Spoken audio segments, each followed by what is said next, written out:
মনে না থাকার সমস্যা বা মনোযোগ ফোকাস না থাকার সমস্যাটা একটা বৈশ্বিক সংকটে পরিণত হয়েছে। এটা শুধু আপনার আমার সমস্যা না, সারা পৃথিবীতে এই সমস্যাটা। এবং আপনি প্রত্যেকটা মানুষকে দেখবেন যে মানুষের কিছু মনে থাকে না, মনোযোগ ধরে রাখতে পারে না। আমি একটা জিনিস খেয়াল করেছি, 2 রাকাত নামাজ, অনলি 2 রাকাত নামাজ, যেটা হয়তো 3 মিনিটে পড়া সম্ভব, 4 মিনিটে সম্ভব, 2 মিনিটেও পড়া সম্ভব। 2 রাকাত নামাজ কোনো দিকে মনোযোগ যাওয়া ছাড়া সম্পূর্ণ আল্লাহর দিকেই মনোযোগ থাকবে, যা পড়ছেন সেটার দিকেই মনোযোগ থাকবে, আপনার অন্য কোনো দিকে মনটা যাবে না। এইভাবে মনোযোগ নিয়ে মাত্র 2 রাকাত নামাজ পড়ার মতো ক্যাপাবল মানুষ হাজার হাজার মুসল্লি, লাখ লাখ মুসল্লিদের মধ্যে একজনেরও নেই। আপনি ট্রাই করতে পারেন, শুরু করেন নফল নামাজ 2 রাকাত 2 রাকাত করে পড়েন, দেখে ট্রাই করেন তো যে একবারও মনোযোগ যাবে না, আমি দেখে হয় কিনা। খুব ডিফিকাল্ট হয়ে গেছে। গবেষকরা বলছেন মানুষের ফোকাস ধরে রাখার যে ক্ষমতা সেটা খুব ভয়াবহ আকারে হ্রাস পেয়েছে। একটা সময় মানুষ যদি 30 সেকেন্ড, 40 সেকেন্ড বা 1 মিনিট ফোকাস ধরে রাখতে পারতো, এখন তার 50%ও মানুষের নাই ক্ষমতা। মনোযোগ হারায় ফেলছে মানুষ। কেন? গত 15-20 বছর আগেও এত ক্রাইসিস ছিল না, এখন যত ক্রাইসিস।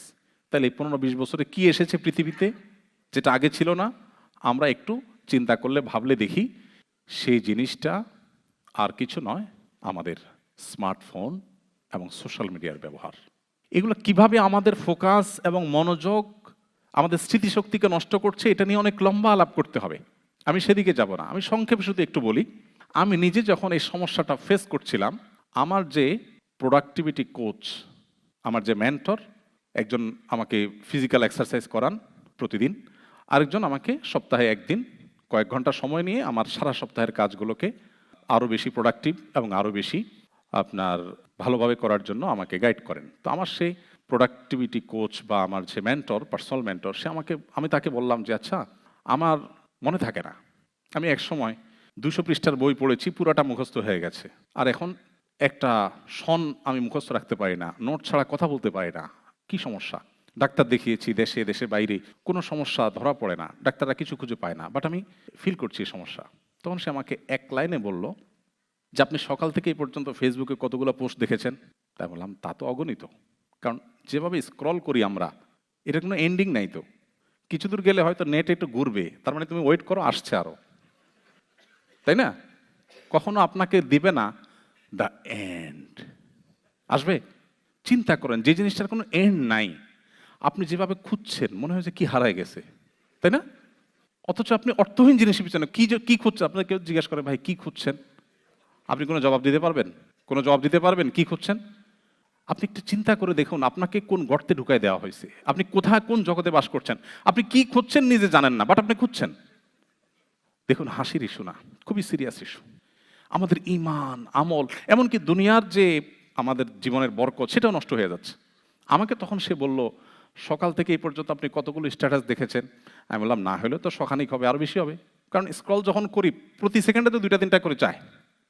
তো আমাকে বললো যে একটা স্ট্যাটাস আপনি আমাকে বলেন আগাগোড়া যেটা আপনি দেখেছেন। আমি বললাম তা তো বলতে পারবো না। বলছে কমেন্ট কি পরিমাণ দেখেছেন? আমি অগণিত কমেন্ট দেখেছি। বলে যে একটা কমেন্ট বলেন আমাকে আগাগোড়া। আমি তাও বলতে পারবো না। তো আমাকে সে বলল, এর মানে হলো আপনার ব্রেইনকে আপনি ট্রেন করছেন যে তোমাকে মুখস্থ রাখতে হবে না, তুমি ডোপামিনের আশায়, সাময়িক আনন্দ, সাময়িক ব্যথা, একটা গুড নিউজ দেখেছেন, আপনার পছন্দের দল জিতেছে, ওয়াও মাশাআল্লাহ, আপনি খুশি হয়ে গেলেন, ডোপামিন।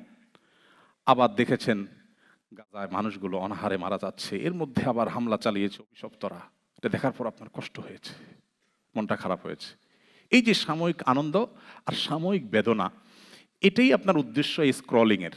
এখান থেকে আপনি কোনো জিনিস মুখস্থ করতে চান না, আপনার ব্রেইন অভ্যস্ত হয়ে গেছে যে আমাকে মুখস্থ করতে হবে না। এর ফলশ্রুতিতে আপনার কোনো কিছু মনে থাকে না, মনোযোগ থাকে না, বিকজ আপনার ব্রেইন অভ্যস্ত হয়ে গেছে মনোযোগ না রেখে অসংখ্য জিনিস পড়ার উপরে। আপনি এটা ছেড়ে দেন, সিরিয়াস হন, আপনার জীবনে পরিবর্তন আসবে।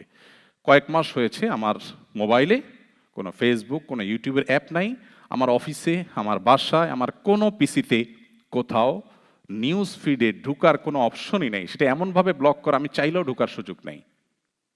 আলহামদুলিল্লাহ, আমি ফিল করছি যে আমি অনেক ভালো আছি। আমরা যারা ইবাদত করতে পারছি না, নামাজে মনোযোগ থাকছে না, আমাদের যাদের ফোকাস নষ্ট হয়ে যাচ্ছে, আমাদের বাচ্চারা ধ্বংস হয়ে যাচ্ছে, আল্লাহর শপথ করে বলি এটার প্রভাব সবচেয়ে বেশি। আর অনেক কারণ আছে, এটার প্রভাব সবচেয়ে বেশি। আমার 17 বছর 18 বছরের ছেলে, আলহামদুলিল্লাহ, স্টিল নাও তার কাছে কোনো স্মার্টফোন নাই, এবং এটার ব্যাপারে তার কোনো আগ্রহও নাই। তাকে বললেও হয়তো সে বলবে না আমি কি করব। ফোনই ছিল না, একটা ছোট বাটন ফোন দেওয়া হয়েছে বাইরে টাইরে গেলে পড়ালেখার জন্য কোনো কাজে, তখন যাতে যোগাযোগ করা যায়। এর আগে গত বছর দেড়েক আগে তার কাছে ফোনও ছিল না।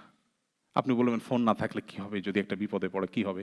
যখন ফোন ছিল না সেই কালে বিপদে পড়লে কি করতো মানুষ? সব মরে সাফ হয়ে গেছে। এগুলো আমাদেরকে শয়তান যেভাবে বুঝেছে আমরা এভাবে বুঝছি। সো আমাদের মনোযোগ বাড়ানোর জন্য অবশ্যই আমাদেরকে এই জিনিসটার প্রতি খেয়াল রাখতে হবে যে আমরা সোশ্যাল মিডিয়া এবং মোবাইলের নিয়ন্ত্রণ করব। আপনি কি সোশ্যাল মিডিয়াকে ব্যবহার করছেন নাকি সোশ্যাল মিডিয়া আপনাকে ব্যবহার করছে? এটা হলো সবচেয়ে বড় প্রশ্ন। আপনি কি ডাইরেক্ট হয়ে গেছেন নাকি কন্ট্রোল আছে? এটা গুরুত্বপূর্ণ প্রশ্ন। এটা আমাদেরকে শেষ করে দিচ্ছে। অনেক সময় দাওয়াতের কাজের নাম দিয়া ঘন্টাকে ঘন্টা স্ক্রল করছি উদ্দেশ্যহীনভাবে। এটা কখনো একজন মুসলমানের লাইফস্টাইল হতে পারে না, অসম্ভব। আমি জানি এই স্রোতের বিপরীতে আমার কথাগুলো খুব বেশি প্রভাব ফেলবে না, কিন্তু আমি আমার দায়িত্ব পালন করলাম। আল্লাহ যাকে হেদায়েত দিবেন তিনি হয়তো ডিসিশন নেবেন যিনি তার জীবনকে অনেক বেশি প্রোডাক্টিভ করবেন, বরকত দিয়ে পরিপূর্ণ করবেন। আল্লাহ আমাদেরকে তৌফিক দান করুন।